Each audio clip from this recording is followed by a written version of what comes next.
오늘은 호세아 13장 9절부터 16절, 호세아 13장 후반부 내용을 놓고서 하나님의 처방전이라는 제목으로 함께 말씀을 나누기를 원하는데요. 저희가 지난 시간에는 우리 이영은 목사님 모셨고, 그 지난 바로 앞선 우리 호세아 16번째 강해 때는 제목을 호세아 13장 1절부터 8절까지 말씀에서 기억상실증이라는 제목으로 우리가 함께 말씀을 나누게 되면서, 제가 설교 서두에 이제 우리가 고치기 힘든 병 3가지를 말씀드렸던 거 우리 성도님들 기억하십니까? 난치병이 있고 불치병이 있고, 그래도 이거는 그나마 괜찮은데 고침을 받을 수 있는 기회를 놓쳐버린 고칠 수 없는 병이 있다. 무슨 병이었죠? 네, 맞습니다. 고질병. 그놈의 지긋지긋한 고질병. 새해가 됐지만 여전히 우리들의 삶에 변하지 않고 바뀔 기색이 없는 그 고질병이 참 문제다라고 말씀을 드렸습니다. 알죠? 무엇이 문제라는 거 알고 있습니다.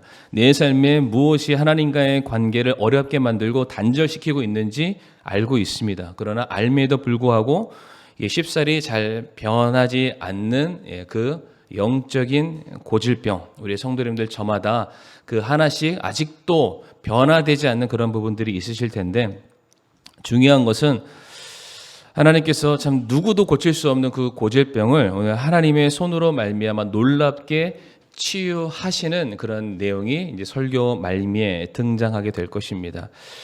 지난 시간에 이어서 이스라엘 백성들이 가지고 있었던 고질병의 내용을 조금 더 함께 다뤄보기를 원하는데요.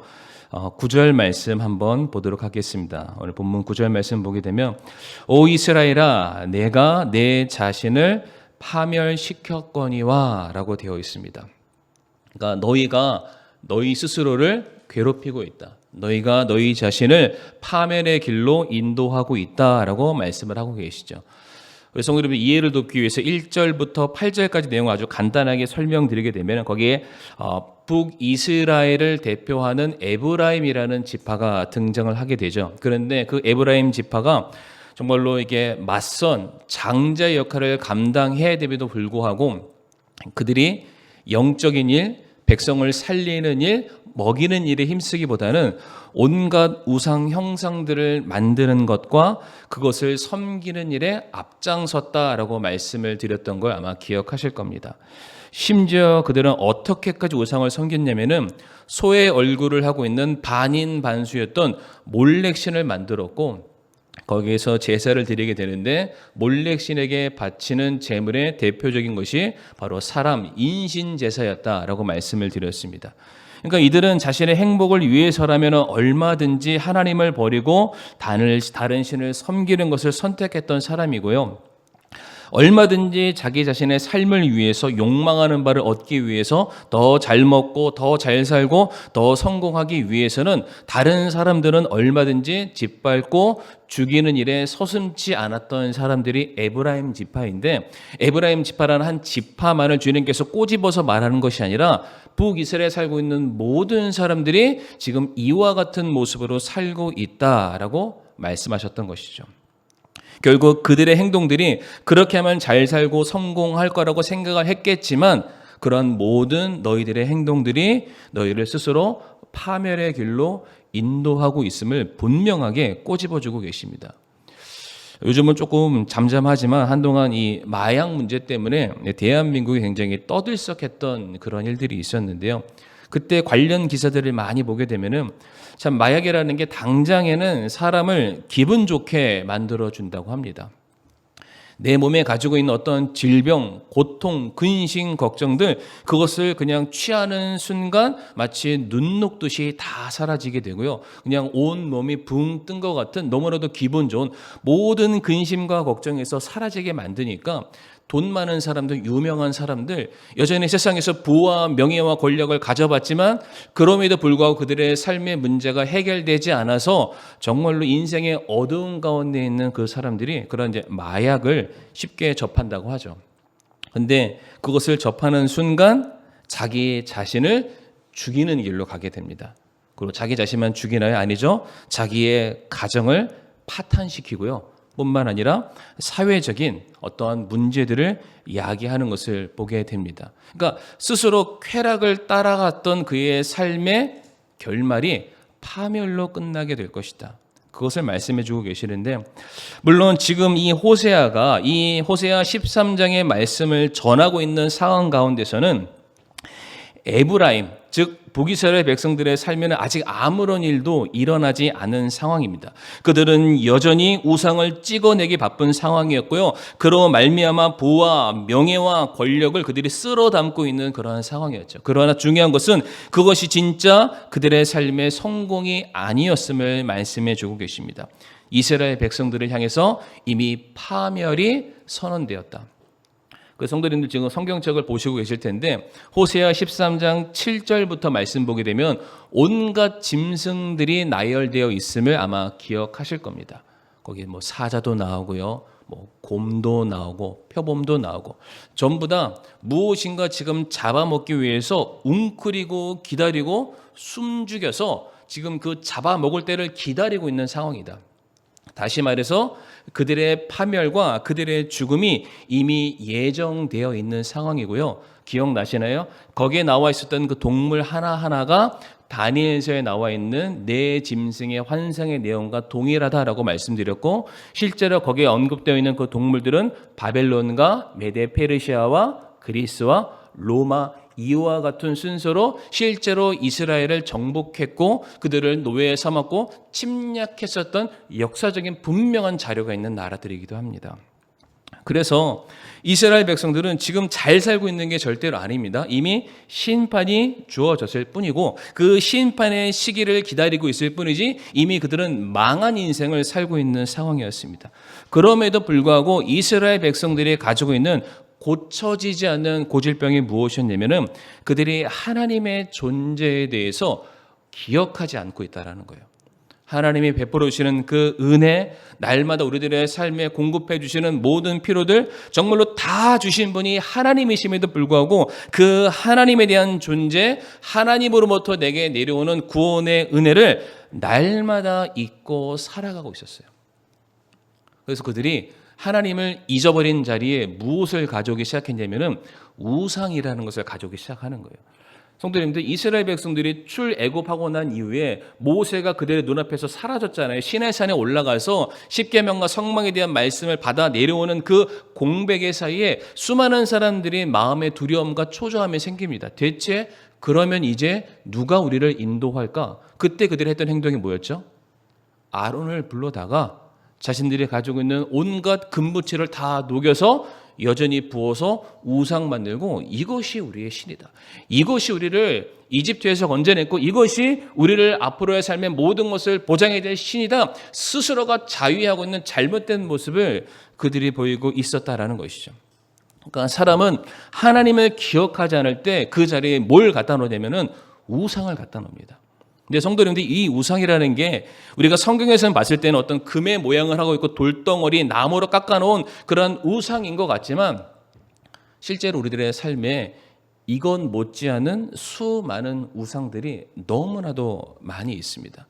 그러니까 쉽게 얘기해서 우리가 하나님보다 더 많이 생각하는 것, 하나님보다 더 마음속에 담고 있는 것, 우리들의 삶의 감사와 기쁨과 소망의 이유가 하나님을 제외한 다른 모든 것들이 혹여나 내 삶을 살아가게 하는 오늘의 원동력이 되고 있다면 성도님들, 그 모든 것이 얼마든지 우상이 될 수가 있습니다. 근데 오늘 본문에서 이스라엘 백성들이 우상을 세우게 되는데 어떤 우상을 세우냐면은 굉장히 구체적이고 실질적인 우상을 세우는데 그들이 말을 합니다. 왕을 세워달라고 말합니다. 왕을.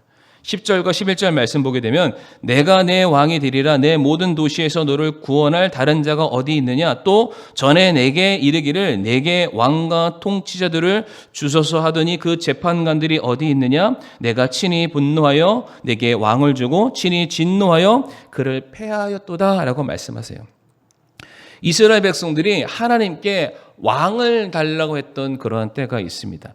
그게 언제냐면은 정확하게 사무엘상 8장에 넘어가게 되면은 사사 시대가 끝날 무렵에 이스라엘 백성들이 하나님께 왕을 구하는 장면이 나와요. 전후 사정을 살펴보게 되면 당시에 사무엘이 늙어서 이제 그를 대신해서 그가 자신의 아들들을 사사와 재판장으로 세우게 되는데 이스라엘 백성들이 그들을 만족히 여기지 않게 됩니다.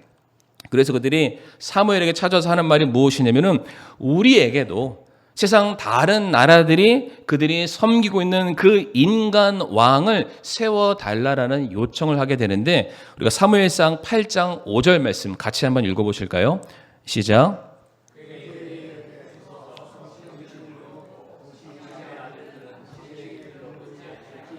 모든 민족들과 같이 이제 우리에게 왕을 세워 우리를 재판하게 하소서 하니라. 아멘.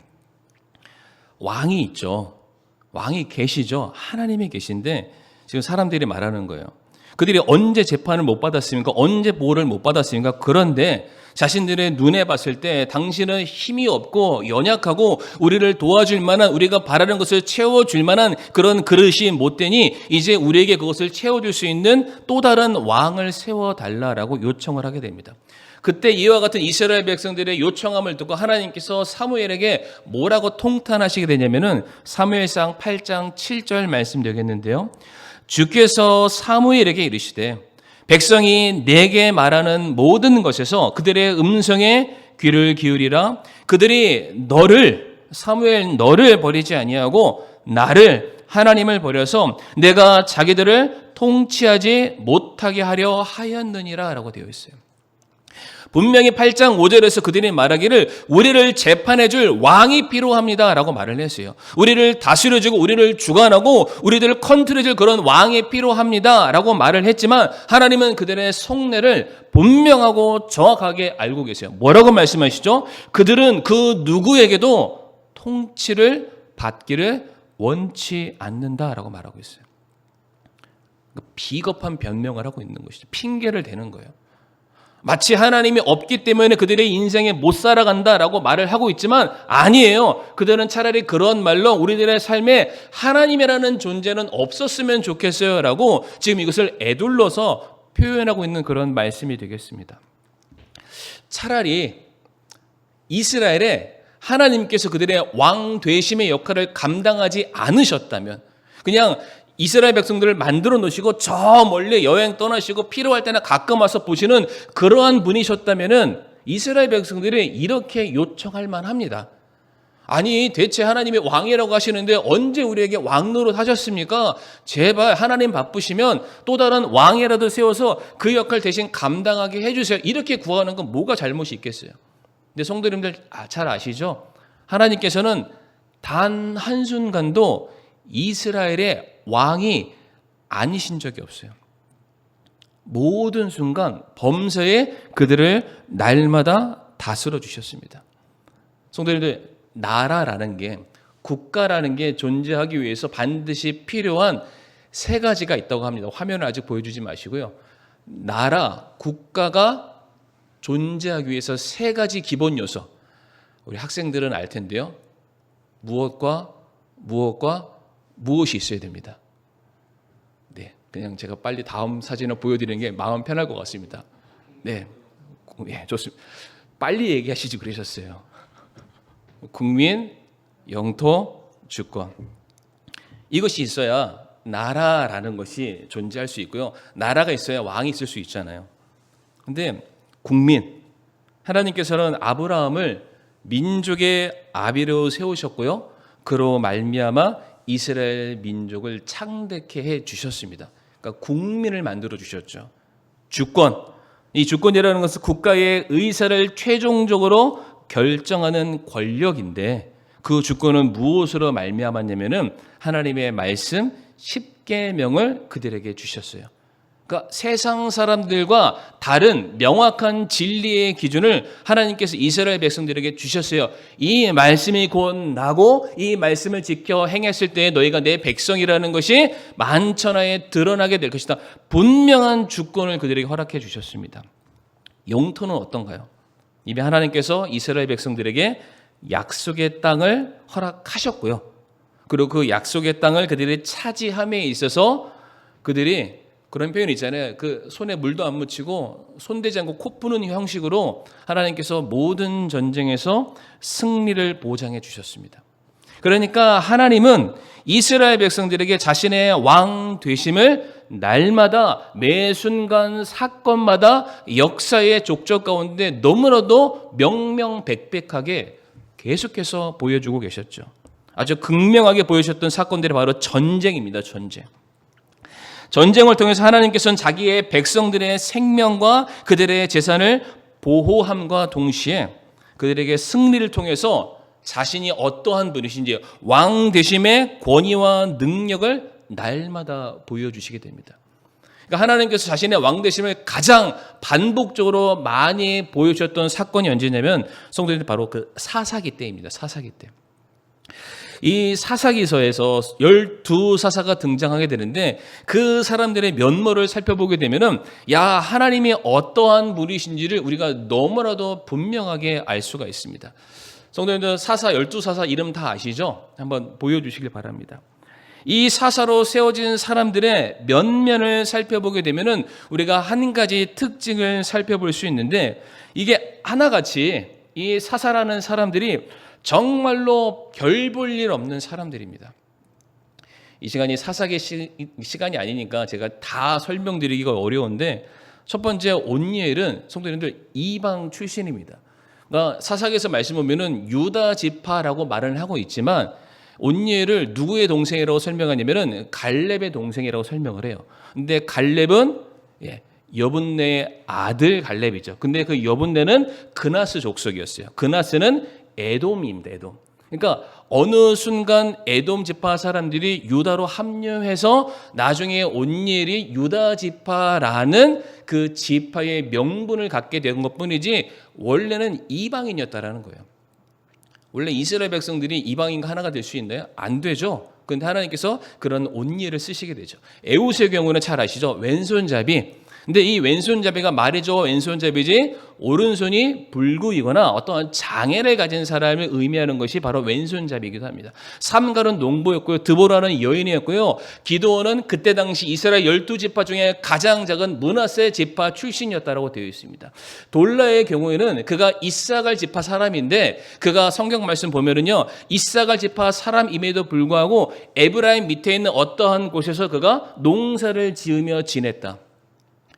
원래 하나님이 주신 땅에서 벗어나면 안 되는데 그가 다른 땅에 갔다라는 것은 둘 중에 하나입니다. 돈이 없어서 내 땅을 담보 잡아서 팔았거나 아니면은 희년이 될 때까지 기다리기 위해서 다른 곳에 노예처럼 끌려가서 거기에서 일을 대신해 주는 그런 사람이었죠. 돌라가 그런 사람이다. 빈곤층이었습니다. 야일은 어떤가요? 역사적인 의식이 너무나도 부족했던 그런 사람이었어요. 그냥 먹고 사는 일에만 급급했던 그런 사람이었고요. 입다의 경우에는 기생의 아들이었고요. 입산의 경우에는 수많은 자신의 자녀들과 이방 사람들과 통혼했던 그런 사람입니다. 엘론의 경우에는 업적 자체가 성경에 기록되어 있지 않고요. 압돈은 야일과 똑같은 사람이에요. 근데 성도님 여기 재미있죠. 삼손을 제가 뭐라고 표현해놨죠? 평범한 사람. 성도님들 머릿속에 생각나는 삼손 있으시죠? 어떤가요? 일단 머슬매니아. 이게 딱 울그락불그락해서 이게 가죽옷을 이렇게 쫙 짐승 잡아서 그대로 딱 찢어가지고 와일드하게 딱 팬티 입고 딱 입어가지고 근육 막 이래가지고 어깨에는 무슨 뼈다귀를 하나 갖고 있던지 나무 이런 거 딱 들고 있어가지고 아무나 와라 이럴 것 같잖아요. 근데 성경 말씀을 우리가 잘 못 봐서 그래요. 왜 그러냐면은 블레셋에서 하도 이 삼손 때문에 그들이 전쟁에서 자꾸만 지니까 누구를 통해서 이 삼손을 유혹하죠? 들릴라. 그러니까 들릴라에게 블레셋이 뭐라고 얘기하냐면 이 사람의 힘의 근원이 어디에서 왔는지를 확인해 보라라고 해요. 생각해 보세요. 겉으로 봤을 때 골리앗처럼 생겼으면 힘의 근원을 찾아볼 필요가 없습니다. 아, 저러니까 힘이 세지. 근데 그냥 딱 봤을 때 평범한 거예요. 힘의 근원이라는 것 자체가 육안으로 확인해서는 볼 수가 없는 거예요. 그러니까 대체 그 힘의 근원이 무엇인지 들릴라를 통해서 확인시켰다라는 것이죠. 그러니까 평범한 사람이었던 거예요. 그런데 하나님께서 그런 평범한 사람을 들어 쓰시게 되자 이 성 문짝을 들고 한밤중에 수백 킬로를 달려가는 그런 괴력을 보이고 한 사람의 수백 명을 무찌르는 그런 엄청난 용사와 사사로서 쓰임받게 되었다. 제가 지금 무슨 말씀 드리고자 하냐면 하나님께서 이렇게 미천하고 아무것도 아닌 사람, 하나님이 자신의 권능으로 한 사람 한 사람을 사용하시게 되었을 때 당시 이스라엘 전체가 위협과 공격을 받는 상황이었지만 하나님이 택하신 한 사람으로 말미암아 그 모든 문제를 얼마든지 내가 해결해 줄 수 있다. 지금 그것을 보여주시는 거죠. 그러니까 당시의 사사는 하나님의 명을 받들어서 이스라엘을 통치하는 사람들이었잖아요. 스스로가 왕됨을 주장하는 사람이 아니고 왕의 명령을 받들어서 대신해서 이스라엘 백성들을 도와주고 재판하는 사람이었어요. 그러니 하나님은 지금 사사를 통해서 내가 바로 진짜 왕이다. 내가 진짜 전능자다. 너희를 구원해낼 구원자다. 너희가 나를 의지하는 한 내가 너희를 지킬 것이고 내가 너희를 보호할 것이다. 그것을 이 사사기서 말씀을 통해서 반복해서 보여주고 계십니다. 근데 성도님들 사사기서의 패턴 기억하시죠? 어떤 패턴이 있었나요? 이스라엘 백성들이 죄를 짓습니다. 그냥 죄를 짓지 않죠. 죄가 관영해집니다. 가득 차게 되죠. 막 들끓게 되는 거예요. 그랬을 때 하나님께서 그것을 그냥 보지 못하시고 심판하십니다. 다른 나라라는 막대기를 들어서. 그러니까 그때서야 정신을 차렸던 이스라엘이 하나님께 회개를 하죠. 회개를 들으신 하나님께서 누구를 보내주시죠? 사사 재판관들을 보내주시게 되고 그로 말미암아 회복을 얻게 하시고 다시금 이스라엘 백성들이 성장할 수 있는 은혜를 주시게 됩니다.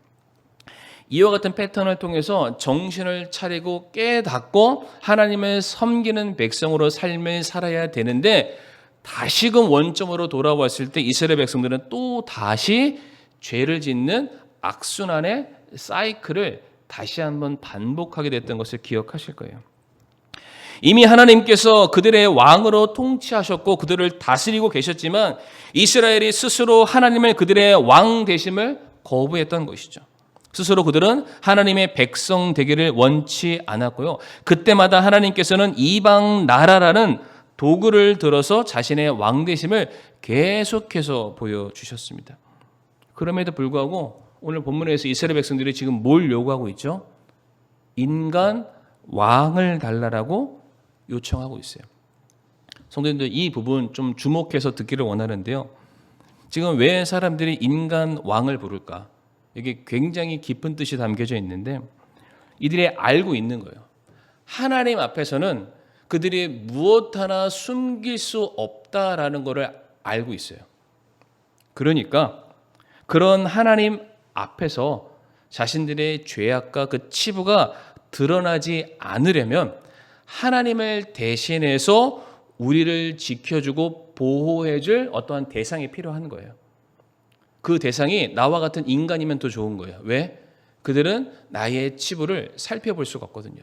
그러니까 인간 왕이라고 마치 우리가 그의 다스림과 통치를 받는 그의 백성과 종으로 들어가기를 원합니다 라고 말하는 것 같지만 전혀 그렇지 않습니다. 그냥 능력 있고 싸움 잘하는 어떠한 사람이 내 옆에서 하나님 역할 대신해 주게 되면은 그냥 그를 통해서 내 필요가 계속해서 채워져 나갈 것이고 내 죄라는 것은 하나님 옆에 들통나지 않게 되니까 나는 회개하지 않아도 얼마든지 지금처럼 죄악 가운데 살아가도 아무런 문제가 없을 것이다.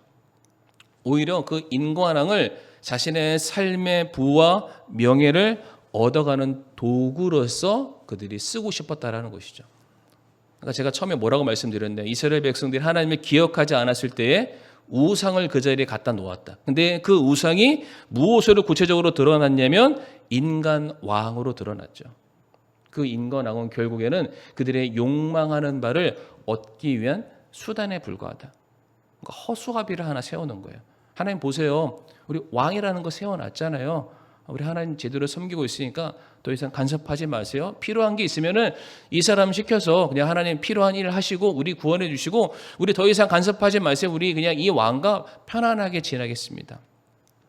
이게 이스라엘 백성들이 그들이 왕을 세워달라는 바로 그들의 본심이었습니다. 성도님들 혹시 어떠한 왕을 구하고 계시나요? 정말로 하나님을 우리들의 삶의 진정한 왕으로 생각하시면서 신앙생활을 하고 계십니까? 아니면 어떤 그냥 눈에 보여지는 그런 왕, 마치 우상과 같은 그런 왕을 세워두고서 그냥 눈치 보는 그런 신앙생활을 하고 계십니까?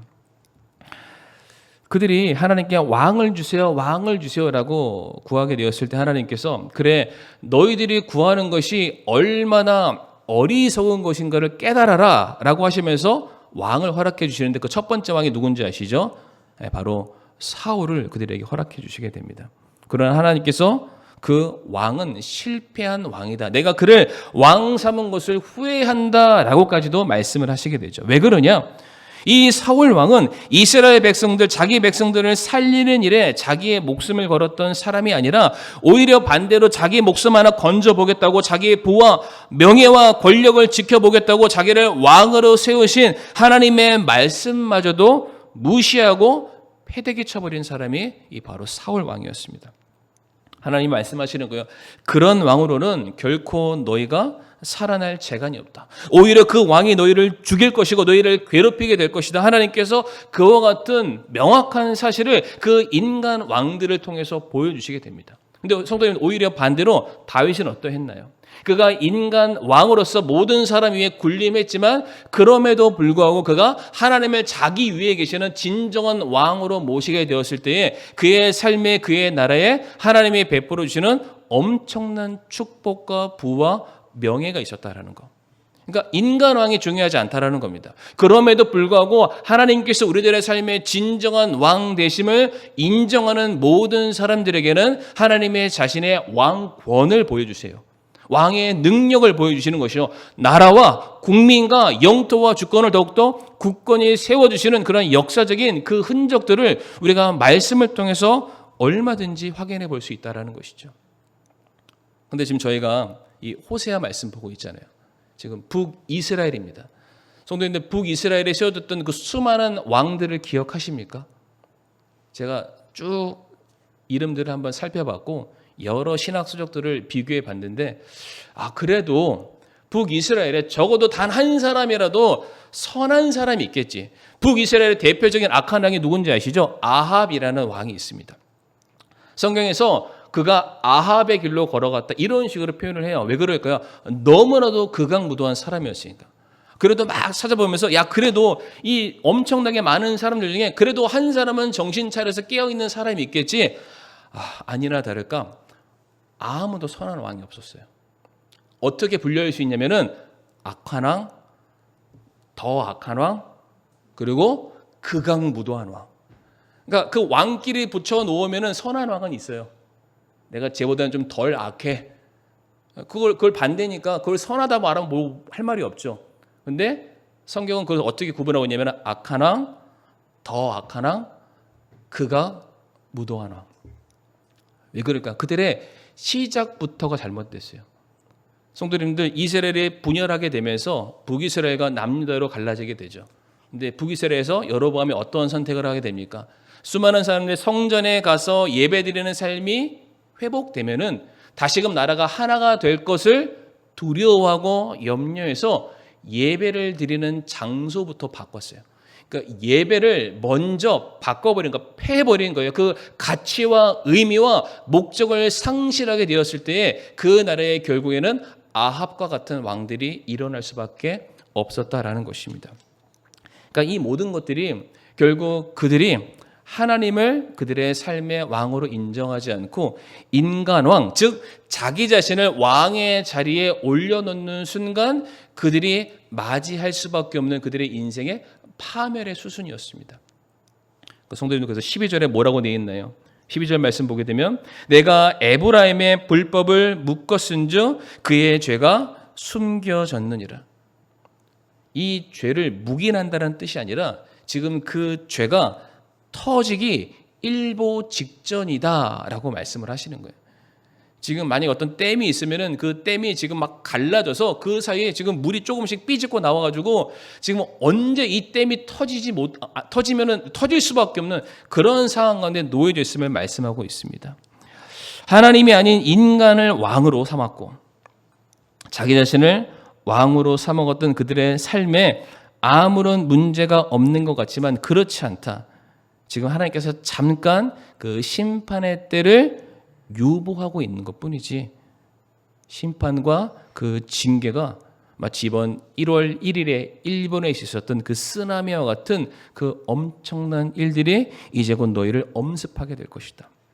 13절 말씀 보게 되면 해산하는 여인의 고통이 그에게 임하리니 그는 지혜가 없는 아들이니라. 그는 아이들을 쏟아내는 곳에 오랫동안 머무르지 말아야 하느니라. 하나님이 내리는 그 징계와 그 심판을 무엇에 비교하고 있냐면 해산하는 고통, 출산의 고통에 비유하고 계세요. 그래서 제가 한번 찾아봤습니다. 이 출산의 고통이 얼마나 아픈 고통일까? 저는 이제 남자이기 때문에 그것을 모릅니다. 들어서만 알고 글로만 아는데요. 사람이 느낄 수 있는 제1의 고통은 그 이게 화상 입어서 생기게 되는 자결통이라는 게 있는데 그게 가장 통증이 심한 1위의 고통이고요. 그리고 영예의 2등이 바로 출산의 고통이라고 합니다. 그러니까 엄청난 고통, 그 정말로 사지가 찢어지는 듯한, 저는 글을 봐서 압니다. 그러한 고통, 아마 우리 여기 계시는 우리 자매님들 그런 고통을 다들 느끼셨을 텐데요. 그러니까 이스라엘 백성들에게 너희들에게 이제 너희들이 하나님의 왕으로 인정하지 않아? 그러면 심판이 내려질 텐데 그 심판은 그냥 스쳐 지나가는 것이 아니야. 차라리 너희가 죽는 게 낫겠다 그렇게 고백할 정도의 엄청난 고난과 고통이 너희에게 임할 것이야 라고 말씀을 하십니다. 그러니까 하나님을 그들의 왕으로 인정하면 끝나는 일인데 호미로 막을 것을 가래로 막는다고 계속해서 그것을 주저하고 있는 것입니다. 주저하고 있는 거예요. 조금 더 내 필요가 있습니다. 하나님 왕이신 거는 맞는데요. 내가 진짜 하나님을 왕처럼 대접하려니까 지금은 조금만 기다려주세요. 일단 저부터 좀 살고요. 이러한 식으로 이 신앙의 그 온전함을 잃어버린 이스라엘 백성도 하나님께서 너무나도 안타깝게 지금 여기고 계십니다. 그래서 성경 말씀 보게 되면은 오늘 처음에도 말씀드렸지만 너희가 너희 스스로를 파멸에 이르겠다. 그러니까 너희들의 죄값에 대해서 반드시 치르게 하겠다고 하나님께서 말씀하세요. 예레미야 50장 31절 말씀 같이 한번 읽어보실까요? 시작. 만군의 하나님이 말하노라. 오 너 지극히 교만한 자여 보라 내가 너를 대적하노니 너의 날 곧 내가 너를 징벌하는 때가 이르렀느니라. 아멘. 만군의 하나님이 말하노라. 오 너 지극히 교만한 자여. 만군의 하나님은 왕이심을 설명하는 거잖아요. 왕 앞에 교만하다는 것은 왕을 왕으로 인정하지 않는다라는 거죠. 네가 나를 대적했으니 곧 내가 너를 곧 잠시 잠깐 후에 그 정해진 때에 내가 너를 징벌하겠다. 예레미야 2장 17절과 예레미야 4장 18절 말씀도 동일한 내용의 말씀이 기록되어 있는데요. 주 내 하나님이 너를 길로 인도할 때에 내가 그를 버림으로 너를 위해 이것을 얻지 아니하느냐. 내가 너를 인도하려고 하는데 너가 나를 부인했다, 나를 떠났다라고 말씀하시죠. 내 길과 내 행위들이 이 일들을 초래하여 내게 임하게 하였느니라. 이것이 내 사악함이니 그것은 쓰고 내 마음까지 미치느니라 라고 말씀을 하고 계십니다. 그러니까 하나님은 어떻게 해서든 그들을 얼레고 달래고 품어주고 그들을 구원해 주기를 원하고 계시는데 그럼에도 불구하고 그 하나님의 손길을 뿌리치고 도망가는 이스라엘 백성들, 그러한 너희들의 삶에 하나님의 심판이 있을 것이다 라고 말씀하세요. 야고보서 1장 13절과 15절 화면에는 없습니다만 어떤 말씀인데 하나님은 시험하지 않는다라고 말씀하시죠.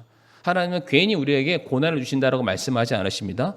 바로 우리 욕심 때문에 시험이 임하게 되는 것이고요. 그 욕심이 잉태하게 되면은 사망에 이르게 된다라고 우리에게 엄중한 경고의 메시지를 우리에게 던지고 계십니다. 그러니까 성도님들 이 말씀만 보면은 너무나도 안타깝죠. 하나님을 떠났던 이스라엘 백성들에게 그들이 임하게 될 그 결과와 최후가 너무나도 자명하게 다가왔으니까 더 이상 피할 길이 없는 것처럼 지금 보입니다. 그런데 저희가 다시 한번 9절 말씀 앞에 화면에 나올 텐데요. 9절 말씀 한번 읽어보길 원합니다. 이제 하나님의 처방전이 나오는데요. 9절 말씀 다시 한번 읽어볼까요? 시작. 오 이스라엘아 내가 내 자신을 파멸시켰거니와 내 도움은 내게 있느니라. 아멘. 내 도움은 너를 도울 자는, 너를 지킬 자는, 너를 건질 자는 이 세상이 아니다. 이 세상의 왕이 아니다. 바로 나다라고 말씀을 하고 계세요. 그렇게 하나님을 무시하고 짓밟고 떠나고 대적하는 이스라엘 백성들을 향해서 하나님은 한결같이 말씀하십니다. 너의 도움은 바로 나다라고 말씀을 하시죠. 이미 호세아 13장 4절에서 하나님께서 이렇게 말씀하셨습니다. 그러나 나는 이집트 땅에서부터 주 내 하나님이니라. 너는 나 외에 다른 신을 알지 말라. 나 외에는 구원자가 없느니라. 이집트에 있을 때부터, 너희가 노예였을 때부터, 너희들이 죄 가운데 있을 때부터 너희들이 죄 지었다고 나는 단 한순간도 너희를 떠난 적이 없다. 여전히 나는 너희의 구원자다, 너희의 하나님이기를 원한다라고 고백을 하고 계세요.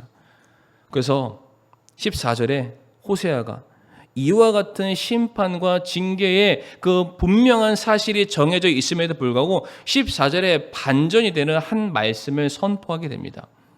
14절 말씀 같이 한번 읽어보겠습니다. 시작. 내가 그들을 무덤의 권세에서 속량하며 사망으로부터 구속하리니 오 사망아 내가 내 재앙이 되리라. 오 무덤아 내가 내 파멸이 되리라. 뜻을 돌이키는 것이 내 눈을 떠나 숨으리로다. 아멘. 모든 인간들의 가장 큰 원수, 우리가 넘어설 수 없는 하나의 장벽이 있다면 그것은 바로 사망일 것입니다. 그런데 하나님께서 우리를 구원하시는데 그 구원의 범위가 어디까지 포함되어 있냐면 사람은 할 수 없는 사망과 무덤의 권세에서 꺼내시는 것까지 하나님께서 그 일을 감당하시겠다라고 말씀하세요. 그러니까 하나님은 죽음도 이기시는 모든 것을 다스리시는 만왕의 왕으로서 자기 백성을 돌보길 원하시고 그들을 고치기를 원하신다라고 말씀을 하고 계세요. 근데 성도님들 거의 다 왔는데 이 말씀, 이 14절 말씀 보면 어떤 말씀이 생각나지 않으십니까? 사도 바울이 이 말씀을 그대로 인용해서 선포했던 적이 있어요.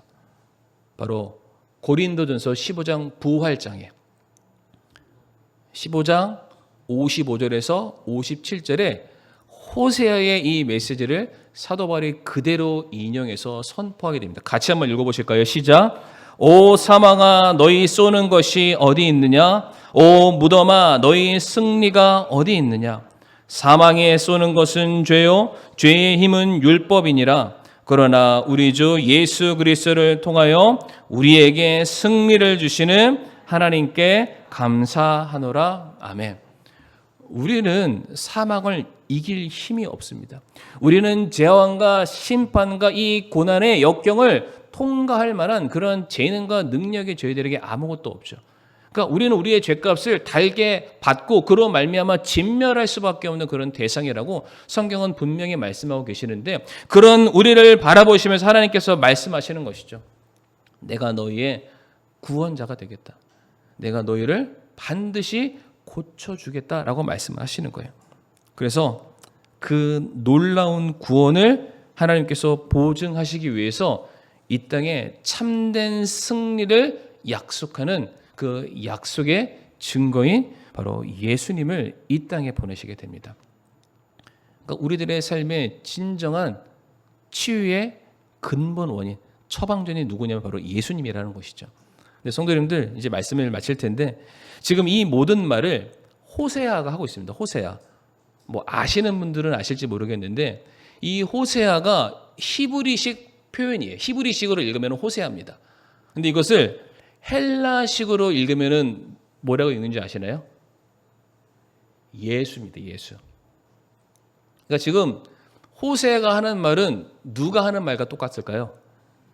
예수님이 하시는 말과 똑같은 거예요. 예수님이 지금 이 땅에 주를 따라 방황하는 그 어린 양과 같은 그 수많은 그 무지몽매한 백성들을 향해서 너희들 그렇게 하다가는 죽는다라고 말씀하시는 거예요. 이 목자의 품을 떠나서 너희가 가다가는 다 사망의 음침한 골짜기 그 낭떠러지에 떨어질 수밖에 없다. 너희들 그래도 갈래? 그래도 갈래? 계속 부르시는 거예요. 그러시면서 스스로 약속하시는 거죠.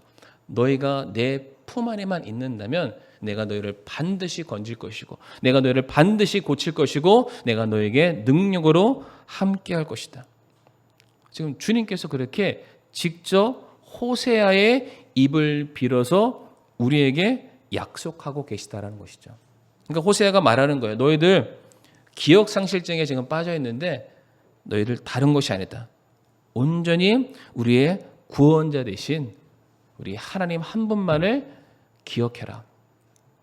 하나님과 함께 동행해라.